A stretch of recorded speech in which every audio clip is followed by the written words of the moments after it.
Jesus, greatest, highest, I will come to thee. I'm sure there are many football fans out there. Now, if you're going to have a good football team, you got to have a good offense, and you got to have a good defense. You got to have a very knowledgeable head coach, and then you got to have a lot of great assistant coaches.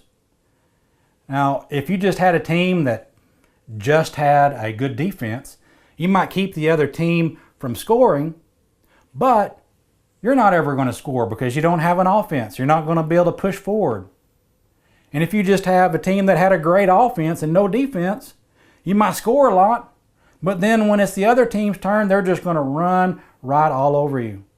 And if you don't have a head coach that knows what he's talking about, then the team's going to be in trouble as well. And those assistant coaches that are relaying all the information that the head coach wants them to know, if they're not doing their job properly, again, the team's not going to do very well.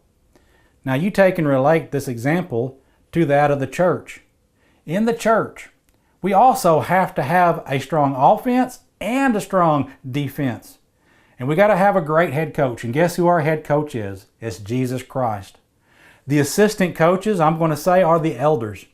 And they're going to help relay what the head coach wants us to do from his word. We could say the playbook. And they are going to do their best to try to motivate the team, that is all Christians within the church, to do exactly what they're supposed to do. Now, if you have a church that just has a strong offense, they're going to be very evangelistic. They're going to reach out. They're going to bring people in.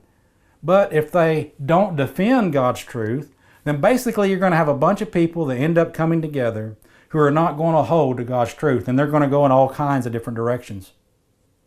And if you have a church that just is defending the truth, which is certainly something we need to do, but if you don't have anybody evangelizing, you may not let anything corrupt come into your congregation, but you're not going to grow, and you're eventually going to die off, and there's not going to be anybody left to defend the truth. And so we need to be like those during Nehemiah's day. Remember Nehemiah? They were trying to rebuild the wall, and the people were attacking them. Well, they started working on that wall and building it up, and they had a tool in one hand, and they were ready to defend with the other hand. And so that's the way that we must be within the church. We have to have a good offense.